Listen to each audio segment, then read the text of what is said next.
ఎవరి కులమెంతో వారికంత వాటా.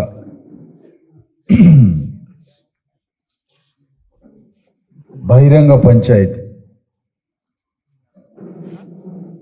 ఈ బహిరంగ పంచాయతీ మహబూబ్ నగర్ పట్టణంలో పంచాయతీ పెట్టి ఆ పంచాయతీలో తప్పేవుడితో తేలితే వాడికి ఉరిపోద్దాం అనుకున్నాం ఈరోజు. లేదంటే నీలాంటి వాడితోటి చెప్పు తీసుకొని వాడిని కట్టేసి తనడమా? మరి పంచాయతీ అన్నప్పుడు తప్పు ఎవరిదో తేలుతుంది, వాడికి దండగేయాలి, లేకపోతే కట్టేసి కొట్టాలి.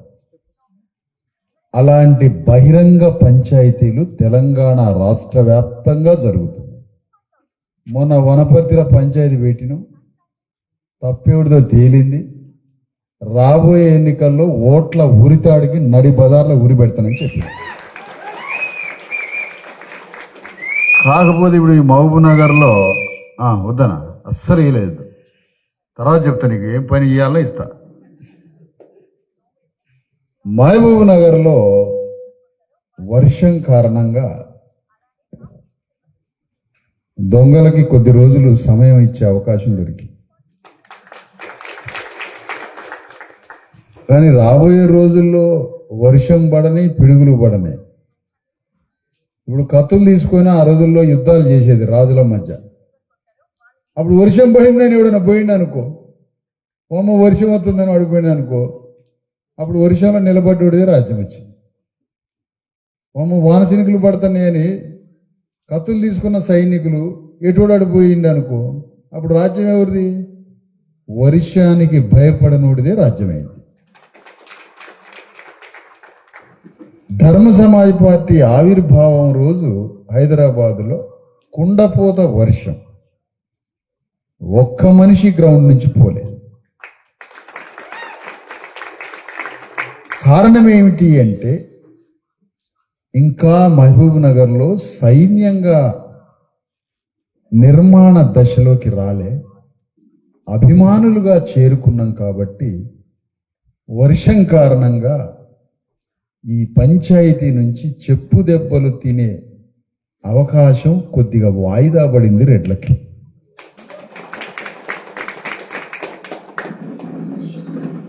మొత్తానికి ముఖ్యమైనటువంటి సభకు వచ్చిన ముఖ్యమైన మేధావులు, సర్పంచులు సభ నుంచి కొంత మాట్లాడుకోవడానికి ఒక సదస్సు రూపంలో ఈ బహిరంగ పంచాయతీ ప్రాంతం నుంచి కొన్ని మాటలన్నా ఈ పెద్దలతోటి చెప్పించాలని ఇక్కడికి ఏర్పాటు చేశారు నిర్వాహకులు.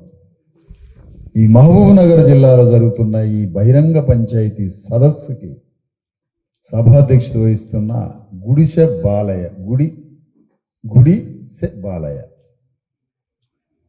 గుడి అంటే గుడి అన్నమాట, గుడిసెలో గుడి ఉంటుంది. బీసీ ఎస్సీ ఎస్టీ జేఏసీ గుడి కట్టడానికి బయలుదేరిన గుడిసె బాలయ్య గారికి ఆనాడు తెలంగాణ ఉద్యమంలో అర్ధరాత్రి లేదు, అపరాత్రి లేదు, తెల్లవారిన దాకా తిరిగిండు 10 ఏళ్ళు కోదండరామిరెడ్డి అని ఒక ఆయన ఉన్నాడు. పాపం తుమ్మ చెట్ల కాడ అప్పుడే గొర్రెలని ఆడ కట్టేసి నిలబడ్డట్టు ఉంటాడు ఆ పైన ప్రొఫెసర్. ఆయన ఆ కోదండరాము అర్ధరాత్రి లేదు, అపరాత్రి లేదు, తెల్లవారిన దాకా తిరిగిండు తెలంగాణ అంతా. ఏం తిరుగుడా ఆయన, ఏం కష్టపడతాడు? కష్టపడలేదు, పాడు లేదు, ఆయన రెడ్ల రాజ్యం కోసం తిరిగిండు. ఆ రెడ్ల రాజ్యం కోసం కోదండరామిరెడ్డి ఎట్లా తిరిగిండో, మా బీసీ ఎస్సీ ఎస్టీల రాజ్యం కోసం అట్లా తిరుగుతామని ఇద్దరు ప్రొఫెసర్లు తిరుగుతారు. ఒక ఆయన నాగం కుమారస్వామి, మీ మహబూబ్ నగర్లోనే రాజనీతి శాస్త్రం, రామయ్య యాదవ్ ఉస్మానియా యూనివర్సిటీలో సోషియాలజీ డిపార్ట్మెంట్. అదే కోదండరావు ఆ ఉస్మానియా నుంచి. ఆయన ఎట్లా తిరిగినా మేము అట్లా తిరుగుతాం. ఉత్త కోదండరాముని తిట్టుకుంటూ కూర్చుంటే ఎట్లా? ఆయన పెద్ద 500 ఎకరాల అంతర్గత వలసవాది, హుజూరాబాద్ దగ్గర నుంచి ఆదిలాబాద్ పోయినటువంటి అంతర్గత భూస్వామి వలసవాది, 500 ఎకరాల మునగాడు ఆయన. పాపం ఆ భూస్వామి ప్రొఫెసర్ అయి తిరుగుడు పాపం తిరిగి లాస్ట్కి రేవంత్ రెడ్డి పటేల్తో కలిసి రాజ్యాన్ని స్థాపించారు. ఎందుకంటే వాళ్ళంతా ఒక వర్గం. వేదిక మీద ఉన్న రాఘవేందర్ రాష్ట్ర అధ్యక్షుడు BCS/ST జేఏసీ. ఆయన మన BCS/ST జేఏసీకి మన నాయకుడు. నేను ఒక గౌరవప్రదమైన చైర్మన్. మన నాయకుడు రాఘవేంద్ర ముదిరాజ్. వేదిక మీద ఉన్నటువంటి వివిధ సంఘాల నాయకులు సారంగ లక్ష్మీకాంత్ గారు, ఇంకా వేదిక మీద ఉన్న ముఖ్యుల లిస్టు ఉంటే చదువుతాం. నాయకులు, వివిధ జిల్లాల నుంచి వచ్చిన నాయకులు అందరికీ జై BCS/ST తెలంగాణ, జై భారత రాజ్యాంగం తెలియజేస్తున్నాం. మీ అందరికీ ఆకలి మంటలతో కూర్చున్నారు మీరు. లోపట ఆకలి అయినా కూడా కూర్చోగలుగుతున్నారంటే అర్థం ఆకలి మంటలకి అలవాటయ్యారు కాబట్టి కూర్చోగలుగుతారు. ఆకలి బాధని అధిగమించగలిగే, ఆకలి బాధని తట్టుకోగలిగే. ఆకలి అవుతుంది కళ్ళు తిరుగుతున్నాయి అని అంటారు అందరూ. మా కళ్ళు తిరగవు, కాసేపు ఆగితే అదే పోతుంది, కానీ మంచిలా ఆకలి బాధ అలవాటైన జనం, కష్టాలు కన్నీళ్ళకి అలవాటై సుఖపడడం అనేది నేరం అనుకుంటాం మేము. అమ్మో సుఖపడటం అంటే తప్పేమో, సుఖపడకూడదేమో, మేము సుఖపడడం నేరమేమో అనుకుంటాం. అన్ని కష్టాలు అనిపించింది.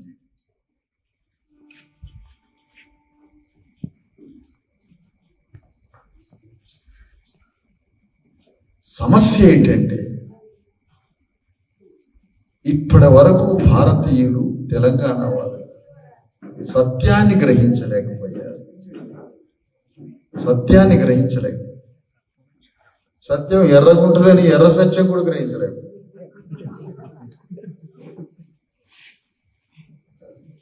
సత్యాన్ని గ్రహించి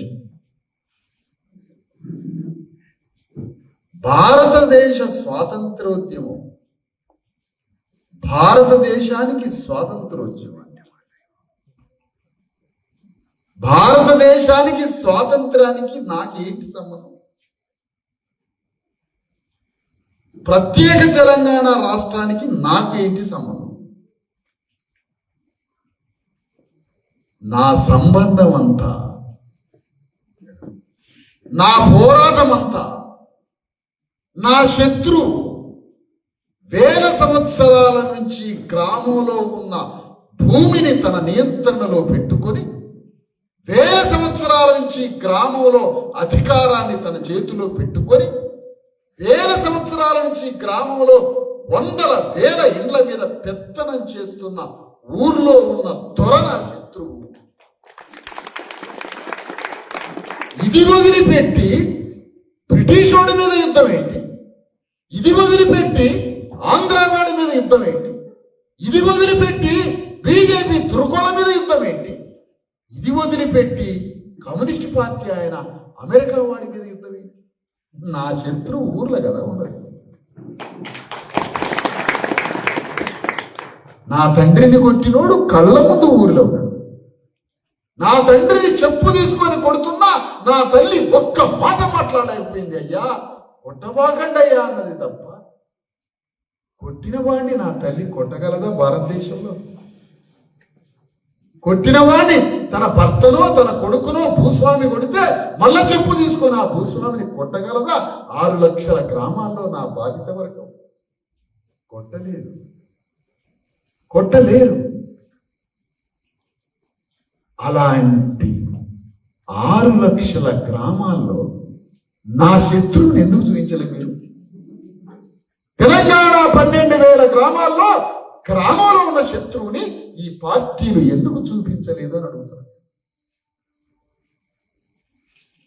తెలంగాణ రాష్ట్రాన్ని పరిపాలించిన చంద్రశేఖరరావు ఆంధ్రావాడు శత్రువు అన్నప్పుడు, ఆంధ్రావాడే సమస్త దోపిడీకి కారకుడైనప్పుడు, ఆంధ్రావాడిని ఎల్లగొట్టి నీ రాజ్యాన్ని స్థాపించినప్పుడు, అరే బేకూఫ్, ఆంధ్రావాడి దగ్గర నుంచి ఒక రూపాయి గాని ఒక సెంటు భూమి గాని ఎందుకు రికవరీ చేయలేదురా అని అడుగుతున్నా నేను. ఎందుకు చేయలే? ఆంధ్రోని దగ్గర తెలంగాణ అధికారం వచ్చినాక హైదరాబాద్ లో మొత్తం రాష్ట్రంలో ఆంధ్ర వ్యాపారం నడుస్తూనే ఉంది, ఆంధ్ర భూదోపిడీ నడుస్తూనే ఉంది, ఆంధ్ర వాళ్ళ చేతుల వేల ఎకరాల లక్షల ఎకరాల భూమి అంతే ఉంది. ఒక్క రూపాయి తీసుకురావైతే వాళ్ళ దగ్గర నుంచి, ఒక్క అంగుళం భూమి తీసుకురావైతే వాని సంకలన చేతులు పెట్టి గుంజుకపోయి జైలు లేకపోతే ఎక్కడిదిరా నీది ఆంధ్రవాడి దోపిడీ ఏంటి? ఎంత విచిత్రం! ఒక్కడన్నా అడుగుతున్నాడా తెలంగాణలో ఈ మాట? నువ్వు ఆంధ్రోడి మీద యుద్ధం చేసి రాజ్యాన్ని తెచ్చుకున్నాక ఒక్క ఆంధ్రావాడిని కూడా ఒక్క రూపాయి దోపిడీ చేయలేదు. విప్లవం అంటే అంతే ఉంటుందా? విప్లవం అంటే అంతే ఉంటుందా? కాంచీరామ్ ఒక దగ్గర రాజ్యానికి వచ్చిన తర్వాత ఎవడి మీద యుద్ధం చేసి రాజ్యానికి వచ్చిండో వాళ్ళని 500 మందిని భస్మంలో కలిపేసి, అది విప్లవం. అది విప్లవం. నీ విప్లవం ఏది? ఆంధ్ర వ్యాపార సంస్థలు అంతే వ్యాపారం చేస్తాను, ఆంధ్ర భూదోపిడి అంతే కొనసాగుతుంది. వాని దగ్గర రూపాయి తీయకపోతే, వాని ఎకరం ముట్టుకోకపోతే, వాని జైలు లేకపోతే, వాని దన్నకపోతే, మరి నీ ఆంధ్రోని మీద శత్రుత్వం. పైగా ఆంధ్రోని ముట్టుకోకుండా నీ తెలంగాణలో ఉన్న బీసీఎస్ ఎస్టీల భూముల్ని మింగేస్తుండు కేసీఆర్. నీ శత్రువు ఆంధ్రోడని ప్రకటిస్తేవి, వాడిని ఎల్లగొట్టి నువ్వు రాజ్యానికి వస్తేవి, నీ ఎల్లగొట్టిన ఆంధ్రోడి దగ్గర రూపాయి ముట్టుకోబోయేది, జైలు లేవద్ది, ఒక ఎకరం భూమి ముట్టుకోపోతుంది. తెలంగాణలో ఉన్న బీసీఎస్ ఎస్టీల ఆనాటి నిజాం కాలంలో ఉన్న ఇనాం భూములు, ఆ తర్వాత ఇందిరాగాంధీ వచ్చిన తర్వాత ఇచ్చినటువంటి అసైన్ ల్యాండ్స్, అవి మొత్తం కేసీఆర్ మింగి పారేసి. ఇది ఏమిటి అంటే నీ శత్రువు ఆంధ్రుడు కాదు. క్లియర్ అయిపోయింది. కేసీఆర్ శత్రువు ఆంధ్రుడు కాదు. వాళ్ళంతా కలిసి మాట్లాడుకునే కేసీఆర్ చేతిలో ఆంధ్రుడే అధికారం ఇచ్చిండు. కేసీఆర్ చేతులకి ఇది నిజం. వాళ్ళంతా ఒకటే, ఒక వర్గ బంధం. ఏమి ఇయ్యాలి మరి వాళ్ళకి? ఆంధ్రునికి కేసీఆర్, ఆంధ్రునికి కేసీఆర్ ఏమి ఇయ్యాలా? నీ రూపాయి ముట్టుకోను, నీ భూమిని ముట్టుకోను, నిన్ను జైలేని, నీ వ్యాపారం కొనసాగించుకో. ఇది ఆంధ్రుడికి అగ్రిమెంట్. అందుకనే ఆంధ్ర వాడు తెలంగాణ వాళ్ళు ఇద్దరు అగ్ర కులాలు కలిసి కేసీఆర్కి రాజ్యాన్ని. కానీ బీసీఎస్ ఎస్టీ చేసి ఏమంటుంది? మాకు ఆంధ్రోడు కాదు శత్రువు, మాకు బ్రిటిషోడు కాదు శత్రువు, మాకు తుర్కాయన కాదు శత్రువు, నాకు అమెరికా వాడు కాదు శత్రువు. శత్రువు నా ఊళ్ళోనే ఉన్నారా, వాణ్ణి సంకలల చేతులు పెట్టి గుంజకొచ్చి జైలు లేపిస్తాం మా రాజ్యం వచ్చాక. ఎందుకంటే భూమిని మింగింది అతడే, మా డబ్బును మింగింది అతడే, మా అయ్యని కొట్టింది అతడే, మా దగ్గర ఉన్న అరెకరం పాదెకరం మొత్తం మేము హాస్పిటల్ పడి సస్తంటే వీడు ఎక్కడ భూమి అమ్ముకుంటాడా అని మా భూమి కొట్టేయడానికి కాసుకోరు. మేము చనిపోతే మా ఇంటికి రానోడివి, మా ఇంట్లో బోధైన నోడివి, మా నీళ్లు తాగనోడివి, మా ఇంట్లో ఏ దైనందిన జీవితంలోకి నువ్వు ప్రవేశించలేదు, ఏనాడు నన్ను గౌరవించలేదు. నా తండ్రిని తల్లిని కొట్టి, నా భూమిని కొట్టి, నా వాళ్ళని కొట్టి, నన్ను శత్రువు చూసి నాతో మంచిలు రాలే, నా పెళ్లికి రాలే, పేరంటానికి రాలే, మా పిల్లల చదువులతోటి మీ పిల్లల చదువులు కలిసి ఎక్కడ నీకు నాకు జీవిత సంబంధం లేదు కదా, మరి శత్రువు నువ్వు అవుతావు కదా. ఇతని మీదకి ఎందుకు యుద్ధం చేయలే కేసీఆర్? ఇతని మీదకి కమ్యూనిస్టులు ఎందుకు యుద్ధం చేయలే? ఇతని మీదకి బీజేపీ ఎందుకు యుద్ధం చేయట్లే? ఊళ్ళోనే శత్రువు ఉన్నాడని. అందుకని ఏ పార్టీ చెప్పని విషయం బీసీఎస్ ఎస్టీ జేఏసీ ధర్మ సమాజ్ పార్టీ శత్రువు నీ ఊర్లోనే ఉన్నాడు, వాడిని పట్టుకో. అదే మొత్తం కథ మొత్తం మాది, రాజకీయం అంతా మాది. హైదరాబాద్ వచ్చే ముఖ్యమంత్రి అతనే, హైదరాబాద్ వచ్చి వ్యాపారం చేసేది అతనే, అమెరికా పోయి లక్షల కోట్లు సంపాదించేది నీ ఊళ్ళో. ఎక్కడో లేదు, నీ ఊర్లోనే ఉన్నాడు. అమెరికా పోయింది, గ్రామాల నుంచి పోతున్న రెట్లు, కమ్మలు, విలమలు వాళ్ళే అమెరికా పోయారు. రాజ్యం ఏలేది వాళ్ళే, వ్యాపారం చేసేది వాళ్ళే, ముఖ్యమంత్రులు అయ్యేది వాళ్ళే. నీ ఊర్లోనే ఉన్నాడు శత్రువు, అతన్ని పట్టుకో. ఇదే సత్యం అంటే. సత్యం అంటే విప్లవం. సత్యం అంటే విప్లవం. విప్లవాన్ని నిర్వహించేది ఎవరు? ఎవరు చెప్పండి? విప్లవకారులు కాదు. సత్యము, విప్లవము, దేవుడు ముగ్గురు ఒకటి. అదే ధర్మం. అందుకనే మన శత్రువు గ్రామంలోనే ఉన్నాడు, మన నెత్తురు దాగినవాడు. ఒకరోజు కాదు, ఒక్కరోజు పని కాదు. తాగి తాగి తాగి తాగి మనల్ని పీల్చి పిప్పి చేస్తే ఆక్రందన మాట్లాడతాం. వీడికి వచ్చి ఈ శక్తులందరినీ దోపిడీ చేసిన ఆయనే. మాకు రాజ్యం రావాలంటే రాదు. రాజ్యం మనకి అప్పుడే రాదు. ఎప్పుడు వస్తుంది? వేదిక అయిపోయిన తర్వాత ఆ గ్రామంలో శత్రువు ఉన్నాడని చెప్పిన కదా. రెడ్డిదరో, వెలమదరో, కమ్మదరో, కాపుదరో, కరణందరో ఉన్నాడు కదా. ఆ శత్రువుకి ఎదురుగా నిలబడి మన బీసీఎస్సీ ఎస్టీ ప్రజల్ని తన గుప్పిట్లో తన దగ్గర పెట్టుకొని ఆ రెడ్డికో ఆ పటేలుకో ఎదురుగా నిలబడి యుద్ధం చేసి తన ప్రజల్ని రక్షించే రక్షకుని పుట్టించాలి ఊళ్ళో. అతన్ని పుట్టించాలి ఊళ్ళో. పోలీస్ స్టేషనా? నేను వస్తాపా. ఈ పోలీస్ స్టేషన్కి ఫోన్ చేస్తున్నాడు రెడ్డి గారు, మనకు మా వాడిని కొట్టబాకు, మనం పోగానే కొట్టండి అంటాడు వాడు ఫోన్ చేసి. వీడు మనకు నాయకుడా? ఎంఆర్ఓ దగ్గర ఉన్న రెవెన్యూ, ఊళ్ళో ఉన్న దొర ఇద్దరు కలిసి నీ భూమిని మాయం చేస్తారు. వీడా మనకు నాయకుడు? ఏం పార్టీలు రా మీ యొక్క బతుకులు, మీ యొక్క పార్టీల 24 గంటలు మా నెత్తులు దాగి మమ్మల్ని దోచుకునే లంగా పార్టీలు. ఇదొక పార్టీ అంటారా? ఎవడన్నా మీకు పార్టీ అంటే? నేను అడుగుతున్న కేసీఆర్ని, నీదొక లంగా లుచ్చా పార్టీ. నీ పార్టీ ఆంధ్ర వాడి శత్రువు అయితే ₹1 తీసుకురాలి వాడి దగ్గర. ఈనాట కేటీఆర్ అంటాడు భూమిపుత్రులు అట. తెలంగాణ వాళ్ళ ఎవడట? తెలంగాణ భూమిపుత్రుడు. ఎవడరా భూమిపుత్రుడు? భూస్వామి భూమిపుత్రుడు. నా నెత్తురు భూమి మీద, నా చెమట భూమి మీద చిందించి నా అయ్యలు తాతలు 2000 సంవత్సరాల నుంచి రక్త తర్పణ చేసిన నా బీసీఎస్ రా భూమిపుత్రుడు. భూస్వామి భూమిపుత్రుడు ఎట్లయితే? భూస్వామి భూమిపుత్రుడు అవుతురా? భూస్వామి భూమిపుత్రుడు అవుతురా? వాడు భూమి శత్రువు. వాడు భూమి పుత్రుడు కాదు, భూమికి శత్రువు. భూమి పుత్రులం, భూమి మిత్రులం మేము. మరి తెలంగాణ వాదంలో చిక్కుకొని మళ్ళెవడో పవన్ కళ్యాణ్ అంటే ఆయన అన్నాడట కేటీఆర్ లేస్తాడు. వాళ్ళిద్దరికి పార్టీలు ఉన్నాయి, వాళ్ళిద్దరికి పెద్ద యజమానులు కాబట్టి జనాలు అటో ఇటో మళ్ళీ పోతారు, ఓట్లన్నీ పోతాయి. మనకేం తెచ్చింది వాళ్ళ వెంబడి తిరగడానిక? అందుకని ఈ తెలంగాణ రాష్ట్రంలో మన బీసీఎస్సీ ఎస్టీల అధికారం రావాలంటే అధికారం రాదు. ముందు నీ బ్రెయిన్లో ఏముందో అది తెలాలి. ఫస్ట్ నీ మైండ్లో ఏముంది? అధికారం రావాలి అంటే అధికారాన్ని సంపాదించాలి అనే కోరిక ఉందా నీకు? నీకుందా? నీకు ఉన్నదా అంట నా కోరిక? ఆ కోరిక కోసం ఊళ్ళో యుద్ధం చేస్తావా నువ్వు అంటారు? వానసిరికులైతే ఇంట్లోకి పోయి తరిపేసుకుంటావు. ఎట్లా నీ కథ చెప్పాలి?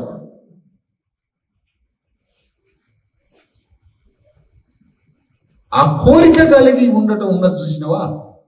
నేను గ్రామాన్ని పరిపాలిస్తాను, ఈ రెడ్డి రావులు ఎవడైతే ఉన్నాడో వాళ్ళని ఢీ కొట్టి వాళ్ళకి రాజకీయంగా కోరిగట్టి నేను ఈ ఊరిని పరిపాలిస్తాను అన్న ఆలోచనే అధికారం. ఆలోచన వస్తే అధికారం వస్తే డెమోక్రసీ స్పేస్ అంటే ప్రజాస్వామ్యంలో ఉన్న గొప్ప గువాళింపు, ప్రజాస్వామ్య సౌందర్యం ఏంటంటే ఆలోచన వస్తే అధికారం వచ్చినట్టు. ప్రజాస్వామ్యాన్ని ఇచ్చేస్తూ ఉంటుంది అధికారం. అందుకనే ఇప్పుడు గ్రామాలలో నాయకుడు కావాలి, గ్రామాలలో నాయకుడు కావాలి. నేను బహిరంగ సభకు రావడం కన్నా దీనికి రావడానికి ఇష్టపడ్డాను. ఎందుకు? బహిరంగ సభకు వస్తారు 2-3 వేల మంది జనం వచ్చి వాళ్ళు ఇవ్వాలి. వర్షం రాకపోతే 2-3 వేల మంది వచ్చేటోడు. కానీ వాళ్ళు ప్రజలు నాకు నాయకుడు కావాలి. ప్రజల్ని ఎప్పుడైనా పిలుస్తారు, 1,00,000 మంది పిలుస్తారు. నాకు వాళ్ళని రక్షించే నాయకుడు కావాలి, లీడర్ కావాలి. నాయకుడు కోసం ఎదురు చూడాల, అతన్ని పుట్టించాలమ్మా. నాయకుడు పుట్టిస్తే రాబోయే 2 సంవత్సరాలు, ఆ తర్వాత 5 ఏళ్ళు, 7.5 సంవత్సరాలు ఉంది. 7.5 సంవత్సరాలల్లా రాజ్యం పట్టుకొని రావాలి. నా నెత్తి మీద పెట్టుకున్న బరువుని రేవంత్ రెడ్డికి ఎంత ఆత్మగౌరవం ఉందో తెలుసా? ఎంత ఆత్మగౌరవం ఉంది? కేసీఆర్ అనే రాజ్యాన్ని ధ్వంసం చేసి పడగొట్టి అతడికి లొంగిపోకుండా, భయపడకుండా, ఆకర్షణ గురి కాకుండా, అతడి దగ్గర రూపాయి తినకుండా అతడి మీద నిరంతరం యుద్ధం చేసి, అతడు తెలంగాణ మాట మీదనే యుద్ధం చేస్తే ఇతడు తెలంగాణ అనకుండా అతడిని ధ్వంసం చేసి, అతడు ఉత్తర తెలంగాణ వెలమదొరైతే ఇతడు దక్షిణ తెలంగాణ రెడ్డి దొర. అతన్ని ఖతం చేసి అతనికి లొంగకుండా యుద్ధం చేసి రాజ్యానికి వచ్చిన ఆత్మగౌరవ వీరుడు రేవంత్ రెడ్డి. నీకుందా ఆత్మగౌరవం? చెప్పాలి. మనం కోట సీసాలకు అమ్ముడుపోతున్నాం. రేవంత్ రెడ్డిని జైలు వేసి 1 నెల రోజులు అతలాకుతలం చేసి బిడ్డ పెళ్లి కూడా పోనీయలేదు, యుద్ధం చేసిండు, రాజ్యం తెచ్చుకున్నాడు. ఎందుకంటే ఆత్మగౌరవం ఉంది రేవంత్ రెడ్డి. చంద్రబాబు నాయుడు 75 నుంచి తంతాను రేట్లు, 75 నుంచి తన రూములో పడేస్తాను రాట వెంకటేశ్వర యూనివర్సిటీ. ఏదో వీడు ఏదో ఎత్తు పొడుగున్నాడు, ఏది వీడిని కట్టేయండి అన్నాడు. వాడు పగబట్టి వాడు రేట్లను అర్థం చేసి రాజ్యానికి వచ్చి ఖమ్మోళ్ళు రాజశేఖర రెడ్డి మీద దాడి చేసారు 7 ఏళ్ల తరబడి. ఖమ్మోళ్ళని ధ్వంసం చేయాలని రాజశేఖర రెడ్డి ఆత్మగౌరవంతో యుద్ధం చేసిండు. రాజశేఖర రెడ్డి రాజ్యానికి వచ్చి, ఎవడికి ఆత్మగౌరవం ఉంటే వాడికి రాజ్యం వస్తుంది, అధికారం వస్తుంది. ఆత్మగౌరవంతో బ్రతికిన వాడు సూర్యుడితో సమానం. తాను వెలుగుని ప్రసాదిస్తాడు, శక్తిని ప్రసాదిస్తాడు, ఆహారాన్ని ఇస్తాడు, జ్ఞానాన్ని ఇస్తాడు, తాను అధికారాన్ని పొంది అందరికీ అధికారాన్ని ఇస్తాడు. ఆత్మగౌరవానికి పరాకాష్ఠ రూపమే రాజ్యం. ఆ నలుగురు ఒకడి మీద ఒకడు, చంద్రబాబు నాయుడు రెడ్ల మీద, రాజశేఖర రెడ్డి చంద్రబాబు నాయుడు మీద, వాళ్ళిద్దరి మీద వెలమదొర కేసీఆర్ లొంగిపోకుండా యుద్ధం చేసి కేసీఆర్ రాజ్యాన్ని తెచ్చుకున్నాడు. వాళ్ళ ముగ్గురిని మింగటానికి మీ జిల్లా వాడు నల్లమల పులేట నా ఓట్ల తాడుతో కట్టేస్తా వచ్చే ఎన్నికల్లో చీలుస్తా, నోట్ల కత్తి పెట్టి ఇట్లా చీల్చుకుంటా వస్తా ఓట్ల కత్తితోటి రేవంత్ రెడ్డిని పగలు చేరడం వచ్చే ఎన్నికల్లో. ఈ ఒక్కటే తెలివి అనుకోవద్దు.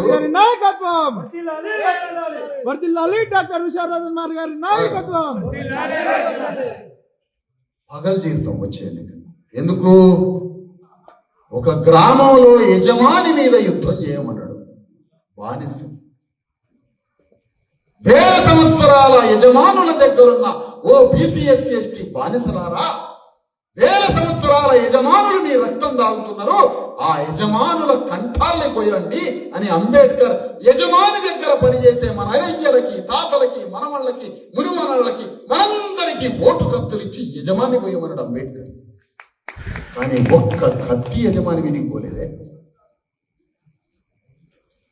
యజమాని దగ్గరికి పోయి అంబేద్కర్ ఇచ్చిన కత్తిని, నా దగ్గర కత్తి ఉంది సార్ మిమ్మల్ని గొయ్యమని ఇచ్చింది అంబేద్కర్, నాకు ఒక కోటర సీసా అయితే ఆ కత్తి మీకు ఇచ్చేస్తాను.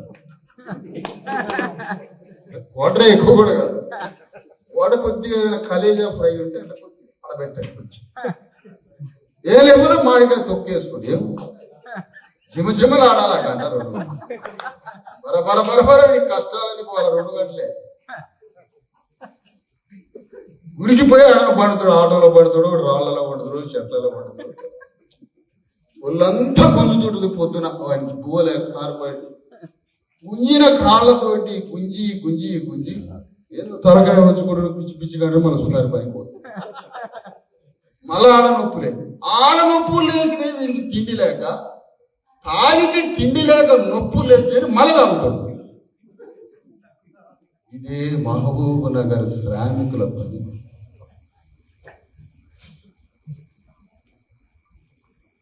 ఒక పైన దేశమంతా పని చేసుకుంటా పోతున్న ఈ శ్రామికుల రక్తం భారతదేశానికి అర్పితం చేశారు. అలాంటి అర్పితం చేసిన ఈ శ్రామికులు ఒక పక్కన భూమి ఉండి, రాజ్యం ఉండి, జ్ఞానం ఉండి, విద్య ఉండి, విపరీతమైన నాగరికత తెలుసుకున్న ఒక రెడ్డి ఇలాంటి అమాయకుల్ని మింగి పారేసిన మౌకులాంటి. అందుకనే ప్రజాస్వామ్యంలో ఒకడికి బలం ఉండి ఒకడు బలహీనుడు ఉంటే అవుట్ అయిపోయింది ప్రజాస్వామ్యం. సామాజిక జ్ఞానం హై ఫామ్ లో ఉంది. ఒకటి జంతువులు అవ్వదు, మింగేస్తాడు.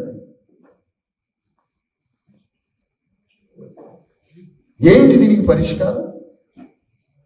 నా మాటలు వింటే పరిష్కారమా? నా మాటలు ఎంతో వినసొప్పుకున్నాయంటే పరిష్కారమా? నా మాటల్ని తీసుకొని గ్రామంలో నీ యజమానికి గోరి కట్టడం పరిష్కారం. ఏది పరిష్కారం చెప్పండి? అందుకనే నాయకుడిని ఉత్పత్తించాలి, నాయకుల్ని పుట్టించాలి. 100% పుట్టిస్తాం, 100% పుట్టిద్దాం. తెలంగాణ గడ్డ మీద అంత రాజకీయ భోగం నాటకం నడుస్తుంది. బోగస్ నాటకం అనేది భోగం నాటకం. అందుకనే తెలంగాణలో 4 కోట్ల మంది ఉన్నారయా బీసీ ఎస్సీ ఎస్టీలు కొత్త లెక్కల ప్రకారం. మొత్తం కలిపితే వాళ్ళు 50 లక్షలకు లేదు. 4.5 పోతుంది అది లెక్క. బయటికి పోయినోడు అందరు కలిసి 4 నెలల 50 లక్షల అగ్రకులకు 4 కోట్ల మంది ఉన్నారు బీసీ ఎస్సీ ఎస్టీ. 4 కోట్లు ఏం చేయాలి మరి? 4 కోట్ల మంది కలిస్తే అసలు అగ్రకులాలు ఇక్కడ ఉండరు, దాక్కోవడానికి వెళ్ళిపోతాడు వాడు. ఆడికి ఎక్కడికో పోయి దాక్కోవాలి. కానీ 4 కోట్ల మంది ఉన్న బీసీ ఎస్సీ ఎస్టీల 1 కోటి మందిని తయారు చేస్తే రాజ్యం వస్తుంది. రాజ్యం వస్తే ఏమొస్తుంది సార్? ఒక్క రాజశేఖర్ రెడ్డి 16 లక్షల కోట్ల రూపాయల విలువైన భూమిని రెడ్ల గొప్ప చెప్పాడు. ఆయన మంచిగా పంచగట్టి నవ్వేసరికి మనోడు కడుపు నిండింది. బీసీ ఎస్సీ ఎస్టీలకి పాపం కడుపు నిండింది. రాజశేఖర రెడ్డి చూస్తే ఎంత చక్కగా నవ్విండి. కానీ వాడు నవ్వింది ఎందుకంటే నిన్ను మోసం చేసిందని నవ్వింది. భలేగా మోసం చేసిన వీళ్ళని ఇచ్చిన భలేగా మోసం చేసి అందుకని నవ్వుతుండ అతను. మరి అప్పుడప్పుడు సీరియస్గా ఉన్నాడు కదా. అదెందుకు ఉన్నాడంటే నేను ఇంకా మీకు చేయలేకపోతున్నా అని రెడ్ల కోసం బాధపడుతున్నాడు. 16 లక్షల కోట్లు. రాజ్యం ఎవడి దగ్గర ఉంటే భూమి వాడి దగ్గరికి పోతుంది. రాజ్యం ఎవడి దగ్గర ఉంటే భూమి వాడి దగ్గర ఉంటుంది, వచ్చేస్తుంది వాడి దగ్గరికి. ఎందుకంటే వాడు ఆ భూమి వాని కులానికి రావడానికి కావలసిన చట్టాలన్నీ అసెంబ్లీలో తయారు చేసుకుంటాడు. ఈ భూమి 15 ఏళ్ళు ఉన్నా పర్వాలేదు, 20 ఏళ్ళు ఉన్నా పర్వాలేదు, అమ్మినా కూడా తీసుకోవచ్చు, ఏ రాసుకుంటాడు వాడు. రాసుకొని ఆ చీఫ్ సెక్రటరీ పిలిచారా అదంతా తయారు చేయరా. ఎందుకంటే భూమి మీద సర్వాధికారాలు రాష్ట్ర ప్రభుత్వానికే. కాబట్టి వెలమూల వచ్చిండు, భూమి మొత్తం వెలమూలకి రెడ్లకి ఇచ్చిండు. చంద్రబాబు నాయుడు వచ్చిండు, భూమి మొత్తం కమ్మోళ్ళకి రాసిచ్చిండు. రాజశేఖర రెడ్డి వచ్చిండు, భూమి మొత్తం రెడ్లకు రాసిచ్చిండు. రేవంత్ రెడ్డి వచ్చిండు, ఒక్క అంగుళం భూమి రెడ్లను ముట్టుకోవట్లే. కూలి నాలి పనిచేసి అరెకరం ఎకరం ఆ వికారాబాద్ సైడ్ ఎర్రటి కుంకుమలాగుంటుంది భూమి, కుంకుమే. అలాంటి కుంకుమ నుదుటన తెలికే కుంకుమలాగున్న భూమిని బీసీ ఎస్సీ ఎస్టీల భూమిని లాగి పారేసి మన దగ్గర ఆస్తి లేకుండా ఉంటే, భూమి లేకుండా ఉంటే, ఆ భూమి ఒక్కటి మిస్ అయితే చాలు, ఇక చదువు లేకుండా, భూమి లేకుండా, రాజ్యం లేకుండా బికారులలాగా అయిపోతే రాజ్యం ఎప్పటికీ మనదైతేను రేవంత్ రెడ్డి. అందుకని ఈ మధ్య జ్యోతిరావు పూలేలాగా ఈ పోటు మాట్లాడు మీరంతా చదువుకోవాలి. వీడేవాడు చెప్పడానికి చదువుకోమని, ఏదో అంబేద్కర్ లా చెప్తునేవాడు వీడు. మీరంతా చదువుకోవాలి. నీ చదువు ఎంత? నువ్వు చదవరు అది మీద నువ్వు డిగ్రీ ఆఫ్ చేసినోడు మా చదువు అని చెప్తావు. మా బీసీఎస్సీ ఎస్టీలలో కొంపకోడు ఉన్నాడు ఎంఏ చదివినోడు. మనమంతా చదువుకోవాలని ఈయన గడ్డంలో జ్యోతిరావు పూలే గడ్డం ఉందని మీరంతా చదువుకోవాలి. మీ భూములు కొట్టేస్తా, మీ రాజ్యాన్ని కొట్టేస్తా. మమ్మల్ని చదువుకోమంటావు. మా చదువు నువ్వు చెప్తే చదువుకుంటావా? మేము నువ్వు చెబితే అది నీ విని నువ్వు చెప్పినందుకు మేము చదువుకుంటామా? అంబేద్కర్ చెప్పింది కాబట్టి చదువుతున్నాడు. అంబేద్కర్ జ్యోతిరావు పూలే చెప్పింది కాబట్టి చదువుతున్నావు. రామయ్య కుమారస్వామి ప్రొఫెసర్లు చెప్పారు కాబట్టి చదువుతున్నావు. ఎవరు చెప్పడం? నువ్వు చెప్తే మేము చదువుతాం. మరి ఆ మాట మీ అందరికీ రాజ్యం రావాలని సిగ్గుంటే నీకు సిగ్గు శరం అంటే నువ్వు ఈ మాట బీసీఎస్సీ ఎస్టీలందరికీ రాజ్యము రావాలి అని బీసీఎస్సీ ఎస్టీల భూముల్ని అంగుళం ముట్టుకోనాను చచ్చేపోతాను మాట రేట్ల గడిలో పడితే అంటారు. నేను ఇదేంద్ర వీడు రాజ్యం ఉపయోగిస్తే మనల్ని చేస్తాడు. పట్ట కొడతాడు. నల్ల పులాట అయినా మల్ల అడవులలో వస్తున్న నల్ల పులాట తాడు భుజానేసుకొని తిరుగుతున్న కట్టి పారేయడానికి అన్ని ఆయుధాలు ఇచ్చిండు అంబేద్కర్. ప్రజాస్వామ్యం అన్ని ఆయుధాలు ఇచ్చిండు. ఈయన ఒకడు కేటీఆర్ అని తిరుగుతున్నాడు. బుగ్గలోడు భూమి పుత్రుడు తెలంగాణ. ఎవరు భూమి పుత్రుడు? ఈకేం సంబంధం? మరి ఈకేం సంబంధం అంట? ఆంధ్రోడి దగ్గర రూపాయి తీసుకురా. ఎందుకు ఇచ్చినారా మెగా కృష్ణారెడ్డికి నువ్వు కాంట్రాక్ట్? ఆంధ్రోడికి ఎట్లా ఇచ్చినావు నువ్వు కాంట్రాక్ట్? పెట్టెల పుస్తకాల కాంచి వాడు కాంట్రాక్టర్ ఇక్కడ. వాడేది కాంట్రాక్టర్ ఇక్కడ? ఆంధ్రుడికి ఎట్లా కాంట్రాక్ట్ ఇస్తావు? తెలంగాణలో ఎవరు లేడా? 100% తెలంగాణ వాదం విఫలమైంది.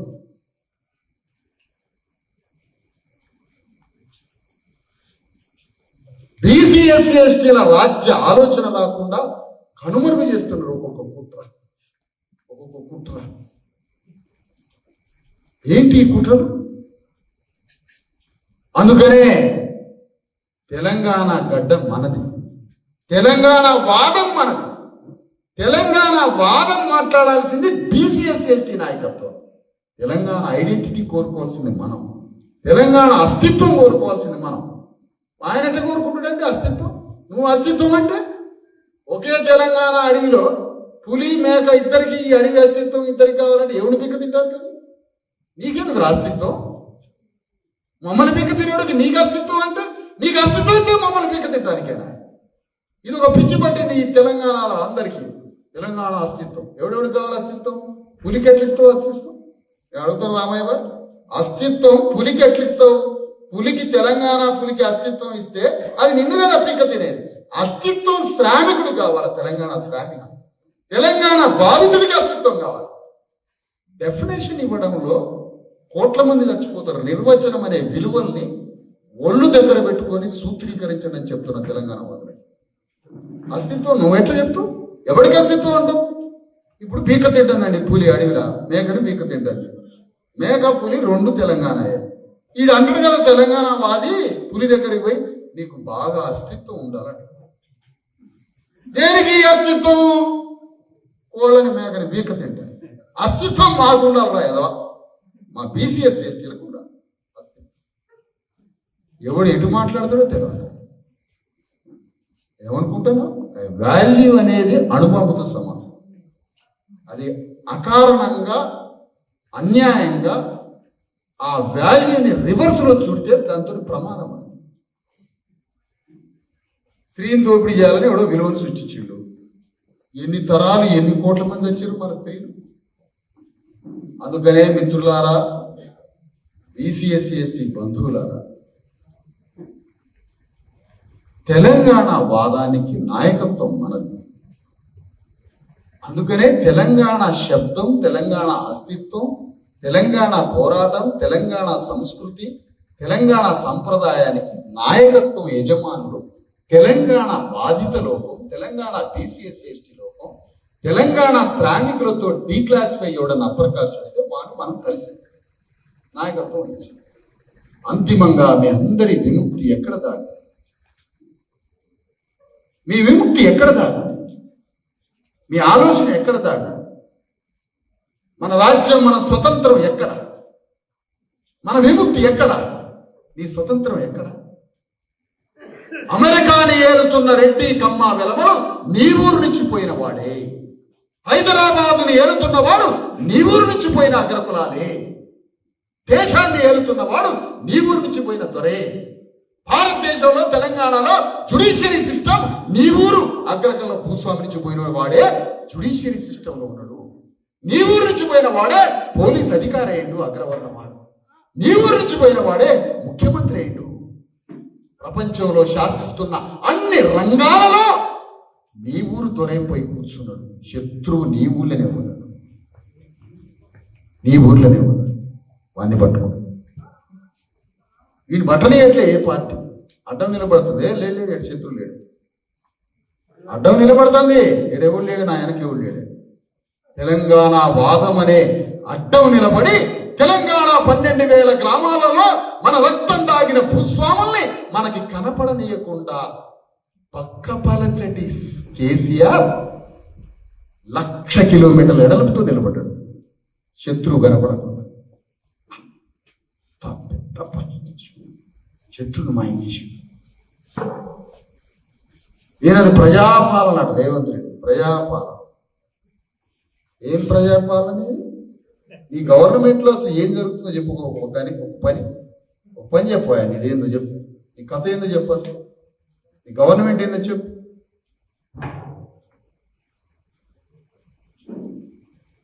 ప్రపంచ దొంగలు 10 మంది ఉంటే, ఇప్పటి వరకు భూమండలం పుట్టిన కానించి ప్రపంచంలో దొంగలు 10 మంది ఉంటే అందులో చేర్చాలి రేవంత్ రెడ్డి. వీడు దావుద్ ఇబ్రహీం కన్నా డేంజర్. మొన్న హైడ్రా పేరేం వాడిండు? హిట్లర్ అన్న. హిట్లర్ గురించి కదా, రంగనాథే తెలిసిన విషయం. నిన్న మొన్న హిట్లర్ కాదు, దావుద్ ఇబ్రహీం చెప్తూ వస్తున్నాడు.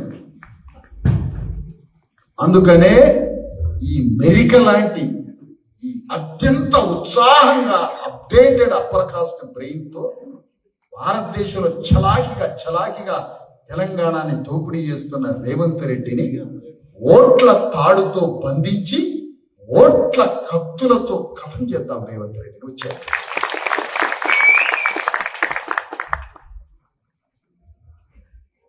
ఇదే రేపు జరగబోయే రాజకీయ యుద్ధం. దీనికోసం సైన్యం కావాలి, దీనికోసం కథానాయకుడు కావాలి.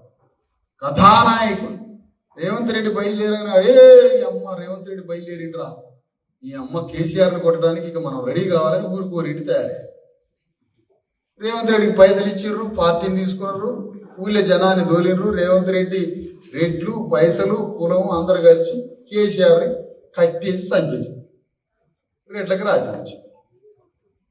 కేసీఆర్ యుద్ధం చేసేటప్పుడు రాజశేఖర రెడ్డిని, చంద్రబాబు నాయుడిని, కాంగ్రెస్ ని కథం చేయాలని ఊరుకో వెలమరెడ్డి కథానాయకులను సృష్టించాడు. రాజ్యం వాళ్ళకు చెప్పిండు కథ. మరి మన కథానాయకుడు ఏడే? ఈలేసే ఆయన. ఇప్పుడు ఈలేసే నాయకుడు నేను ఎట్ట కథానాయకుడు తయారు చేయాలి? ఇప్పుడు నీకు చెప్పాలి. అంబేద్కర్, పూలే చరిత్ర, దోపిడీ ఇదంతా చెప్పి నీ చేతికి కత్తులు ఇస్తే నువ్వు ఊళ్ళో పోయి దూరంగా అర్థం చేయాలి. చేస్తాను. సమాజాన్ని ప్రభావితం చేసే వర్గం కావాలి. ప్రజల కోసం కన్నీళ్లు గార్చేటోడు కావాలి. సమస్యలో ఎవడన్నా బాధపడుతుంటే గుండె పగిలేటోడు కావాలన్నా వాని నాయకుడుగా తీర్చింది.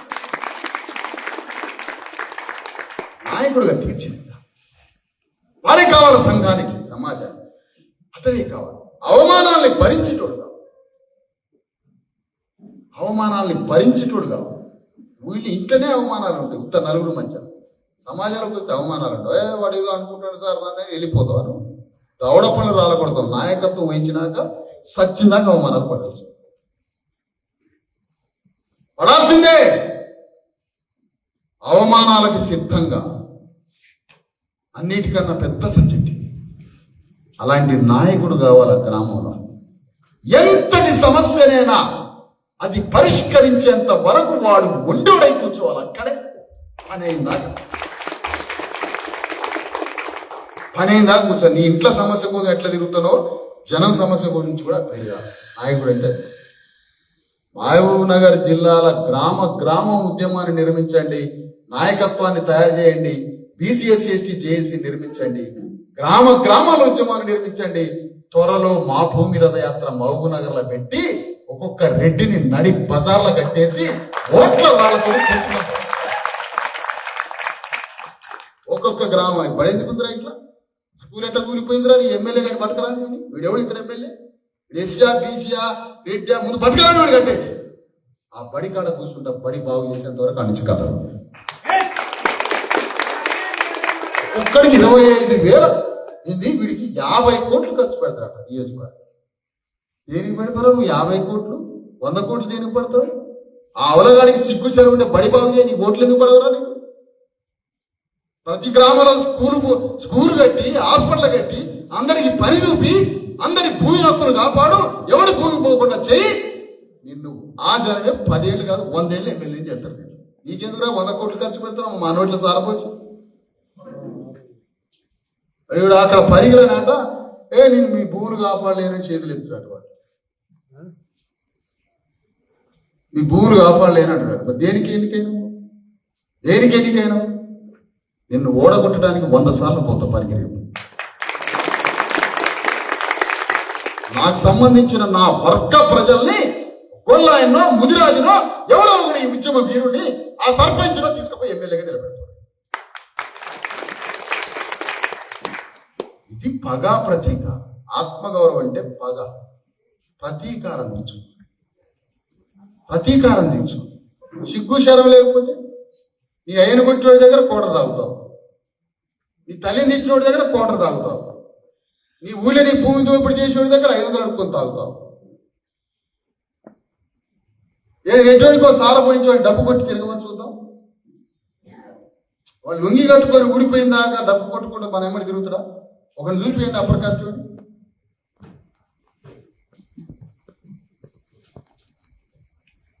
ఏంటంటే మాకు డబ్బులు కొట్టం మా కళ, మా సంస్కృతి, మా తెలంగాణ. వాడిని కొట్టవాలి మా డబ్బు. ఆ దేశపతి శ్రీనివాస్ అనేటువంటి కొట్టమని డబ్బు. వాడి ముందు ఒక 3 నెలలు గోప చేయాలి. ఫస్ట్ మొదట్లో ఎట్లున్నాడు, రెండోసారి అట్లున్నాడు.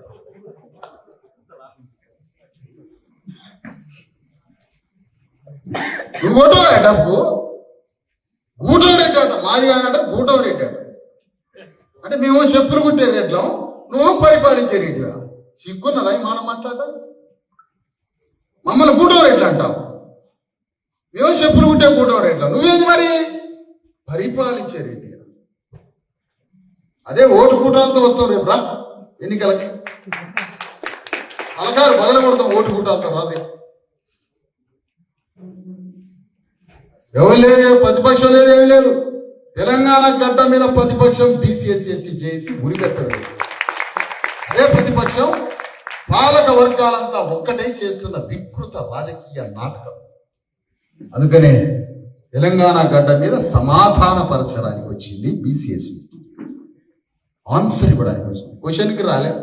ప్రశ్నలు అంటే అది గద్దర్కి సంబంధించిన స్థాయి, లేదంటే కమ్యూనిస్టు పార్టీలు ఆ స్థాయిలో ఆ దశలో అది ప్రశ్న. ఇప్పుడు ఏంటి సమాధానం? ఇప్పుడు సమాధానం ఇవ్వాలి. సమాధానపరచడానికి బీసీఎస్సీ ఎస్టీ జేఏసీలో పనిచేద్దాం. గర్వపడదాం. బీసీఎస్సీ ఎస్టీ జేఏసీలో పనిచేస్తున్నామని గర్వపడండి. ఎందుకంటే సంఘాన్ని మార్చబోతున్నాం, మనం సమాజాన్ని మార్చబోతున్నాం. అందుకని మిత్రులారా, బీసీఎస్సీ ఎస్టీ బంధువులారా, ఆ మధ్యలో నిద్రపోతున్న చెంప మీద ఒకటే వెయ్యాల పక్కన నీ పక్కనే రన్న బాబు నల్ల సొక్క నీ పక్కనే వెయ్యి ఒకటి. రాజ్యం ఎట్లేదు నీకు? రాజ్యం ఎట్లొస్తే ఇంటికి వచ్చి నిద్రపోతాడు. ఈ రాజ్యం వస్తారు నా మాటలకి నిద్రపోతాడండి. నా మాటలకి కర్రలు పట్టుకొని బయలుదేరాలని నిద్రపోతాడు. రేపు నేను చచ్చిపోయిన కాడ నా ఇంటికి వచ్చి నా భార్య మీద నిద్రపోతాడు. ఇది బాక్స్ ఇది చల్లగా ఉందండి.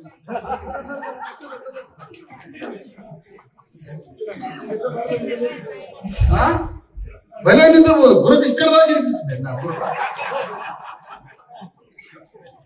నా ఉద్యోగాలు పెద్ద మరక.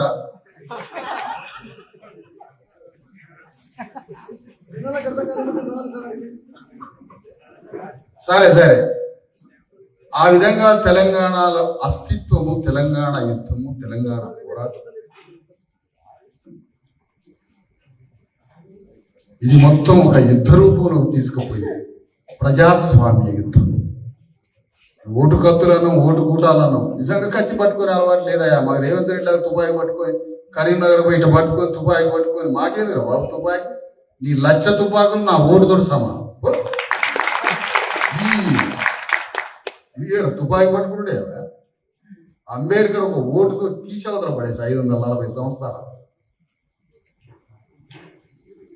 అందుకనే తెలంగాణ ఒక తన విముక్తి కోసం, తన బీసీ ఎస్సీ ఎస్టీల విముక్తి కోసం తన వర్గ శత్రువుని తెలంగాణలోనే ఉన్నాడు. వాడు ఎక్కడో లేడు, ఈ గ్రామంలో ఉన్నాడు.